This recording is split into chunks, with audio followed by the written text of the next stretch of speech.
कुंडली कबरदा हरी विठ्ठल श्री ज्ञानदेव तुकाराम पंढरीनाथ भगवान की माऊली ज्ञानेश्वर महाराज की जगद्गुरु तुकाराम महाराज की भारत माता की गो माता की गंगा माता की छत्रपती शिवाजी महाराज की धर्मवीर छत्रपती संभाजी महाराज की।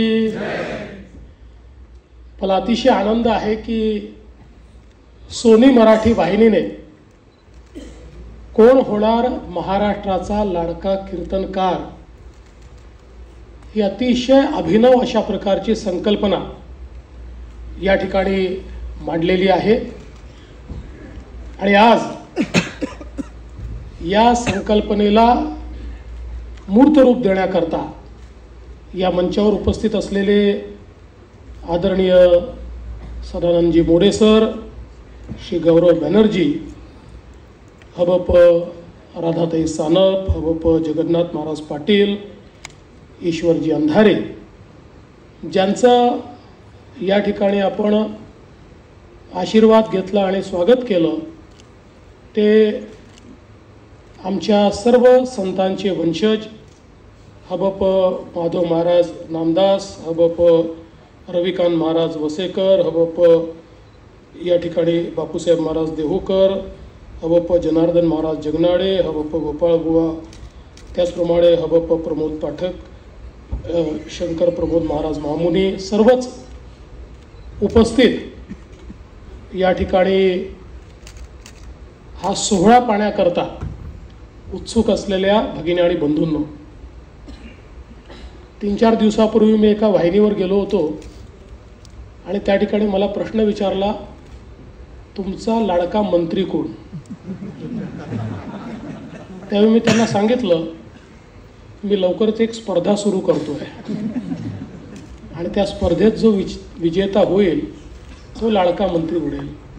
पण मला त्यावेळी ही कल्पना देखील नव्हती की इतका सुंदर कार्यक्रम सोनीने आयोजित केलेला आहे. कोण होणार महाराष्ट्राचा लाडका कीर्तनकार?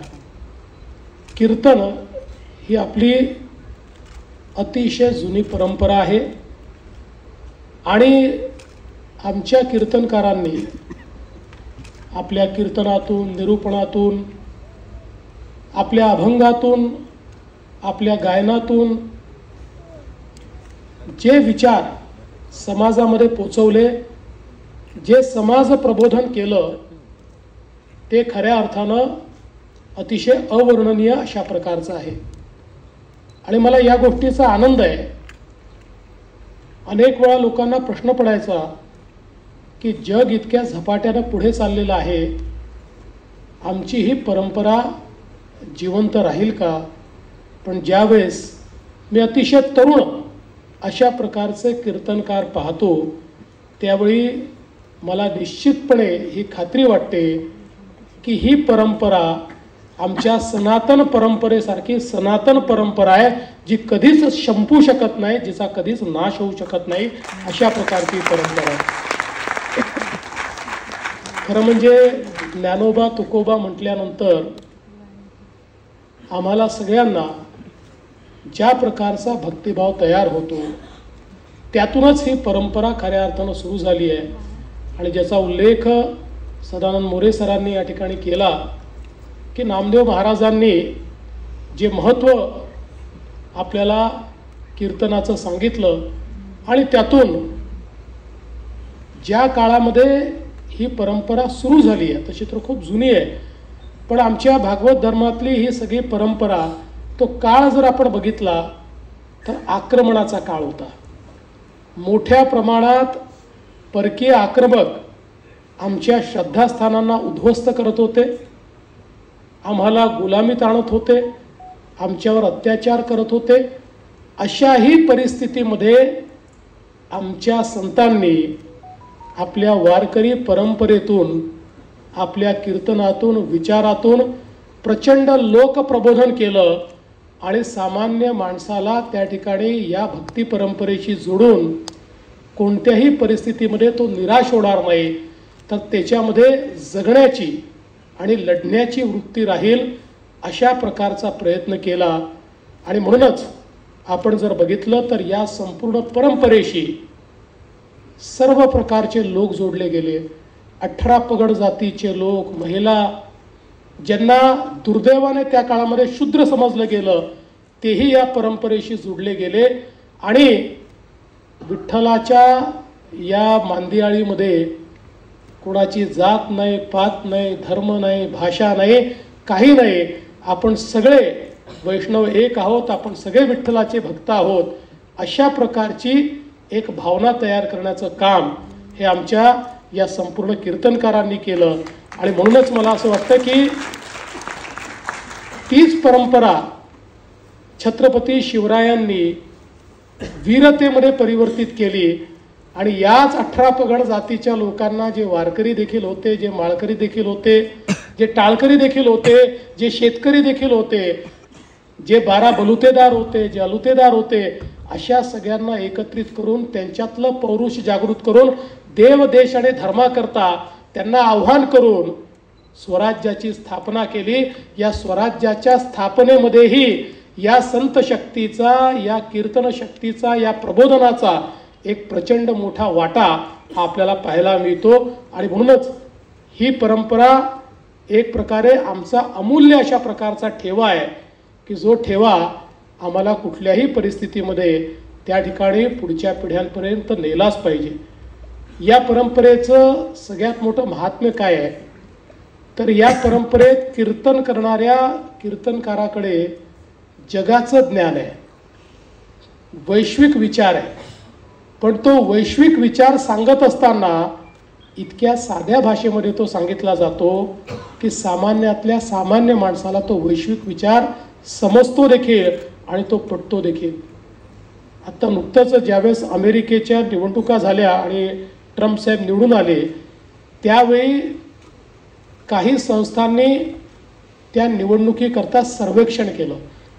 आणि त्यातली जी सगळ्यात सफल संस्था होती, त्या संस्थेने सर्वेक्षणाच्या वेळी अमेरिकेमध्ये सगळ्यात महत्त्वाचे काय मुद्दे आहेत, लोकांना कुठला मुद्दा हा सर्वाधिक महत्त्वाचा वाटतो असं ज्यावेळेस विचारलं, त्यावेळेस 36% लोकांनी, सर्वाधिक 36% लोकांनी सांगितलं मेंटल हेल्थ हा आमच्याकरता सगळ्यात महत्त्वाचा मुद्दा आहे. म्हणजे इतर कुठलाही मुद्दा नाही तर मेंटल हेल्थ हा मुद्दा आहे. हा मेंटल हेल्थचा जो मुद्दा आहे तो अमेरिकेमध्ये या करता आहे की त्या ठिकाणी कीर्तनकारही नाहीत आणि कीर्तनाची सोय देखील नाही. आमच्या ग्रामीण भागामध्ये आपण बघतो इतक्या वाईट परिस्थितीमध्ये अनेक वेळा कधी दुष्काळ येतो, कधी अतिवृष्टी होते, आमच्या शेतकऱ्यांवर अनेक संकट येतात. पण या संकटाच्या काळातही प्रत्येक गावामध्ये त्या ठिकाणी हरिपाठाचा कार्यक्रम होतो, त्या ठिकाणी कीर्तनाचा कार्यक्रम होतो, त्या ठिकाणी काल्याचा कार्यक्रम होतो. आणि या सगळ्या कार्यक्रमातनं जे एक आत्मबल मिळतं, त्या आत्मबलामुळे पुन्हा एकदा तो आमचा शेतकरी, आमचा शेतमजूर, आमचा 12 बलुतेदार उभा राहतो आणि पुढच्या आव्हानांचा सामना करतो. त्यामुळे हे जे आत्मिक बल आपल्याला या कीर्तन परंपरेने दिलेलं आहे ते मला असं वाटतं अत्यंत महत्त्वाचं आहे.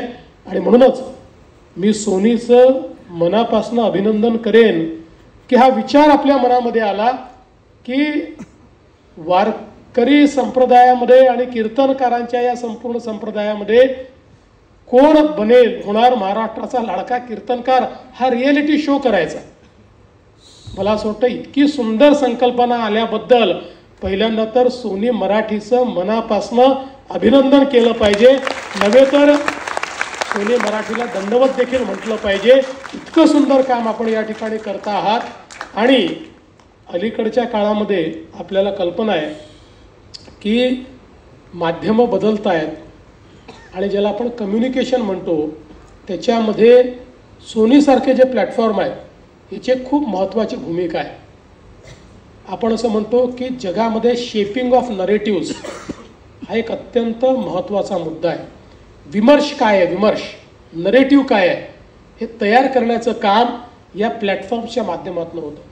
आणि मग त्या ठिकाणी जर कीर्तनाचा विमर्श तयार होत असेल, कीर्तनाचा नरेटिव्ह तयार होत असेल, तर या भारत देशाकरता आणि या महाराष्ट्राकरता यापेक्षा सुंदर अजून काय असू शकतं. आणि म्हणून हा सुंदर कार्यक्रम या ठिकाणी आयोजित केला आणि त्याची एक झलक आपण बघितली. खरं म्हणजे इतके छान अशा प्रकारचे लोक त्या ठिकाणी आले, कीर्तनकार आमचे आले, तरुण आले, युवा आले, अडचणीतले आले आणि त्यांनी त्या ठिकाणी कीर्तन देखील केलं, आपल्या जीवनातल्या काही गोष्टी देखील सांगितल्या आणि परीक्षकांनी देखील मला असं वाटतं की त्यांना सामावून घेतलं. हे जे एकरूप होणं आहे ते एकरूप होणं खरं म्हणजे आपल्या वारकरी संप्रदायामध्ये एक खूप चांगलं आहे की प्रत्येकजण एकमेकाला माऊलीच म्हणतो, कारण प्रत्येकाला एकमेकात माऊलीच दिसते. तशा प्रकारची एकरूपता आपल्याला या कार्यक्रमामध्ये देखील या ठिकाणी पाहायला मिळाली. आणि म्हणून पुन्हा एकदा या संपूर्ण कार्यक्रमाशी संबंधित जी टीम असेल, ज्या ज्या लोकांनी याच्यामध्ये प्रयत्न केला आहे त्या सगळ्यांचे मी मनापासून आभार मानतो. आणि या कार्यक्रमाच्या निमित्ताने संतांची परंपरा चालवणाऱ्या त्यांची जी काही नवीन पिढी आहे त्या पिढीतल्या जे काही वारसदार आहेत त्या वारसांचा सत्कार करण्याची संधी ही आपण मला दिली, त्याबद्दल मी आपले मनापासून आभार मानतो आणि माझं बोलणं संपवतो. धन्यवाद. जय हिंद, जय महाराष्ट्र, रामकृष्ण हरी. खूप खूप धन्यवाद देवेंद्रजी.